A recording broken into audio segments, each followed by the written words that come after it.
तुम्ही काय म्हणता, तुम्हाला क्रिकेटर बनायचं, मग मी रणजीतला खेळेल, इंटरनॅशनल खेळेल, असं नाही होत.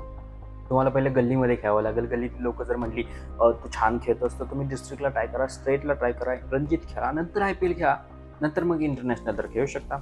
अशाच प्रकारे धंद्याचं सुद्धा असतं. तुम्हाला ग्राउंड लेवलपासून सुरुवात करावी लागेल. रस्त्यावर विकावं लागतंय, विका.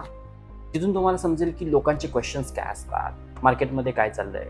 तुम्ही तुमच्या प्रोडक्टमध्ये जर माहीर झाला, तर नंतर मग तुम्ही एखाद्या सेट शॉपमध्ये जा, तिथं मार्केटिंगमध्ये किंवा सेल्समध्ये जॉब करा. तिथून तुम्हाला समजेल लोकांच्या सायकोलॉजीबद्दल, की मार्केटमध्ये काय हवं आहे. नंतर मग तुम्ही एक छोटासा व्यवसाय सुरू करा. 3 महिन्यातच तुम्हाला समजेल की यातून पैसा बनतोय का नाही. नंतर मग तुम्ही रस्त्यावरून कधी स्वतःच्या शॉपमध्ये आला, स्वतःच्या शॉपमधून कधी मॉलमध्ये गेला, मॉलमधून कधी स्वतःचा ब्रँड तयार झाला, हे सुद्धा कळणार. ग्राउंड लेवलवर तुमचे फेलियरचे चान्सेस कमी होतात आणि तुम्ही जिंकण्याची संभावना जास्त वाढेल. ग्राउंड लेवलपासून सुरुवात.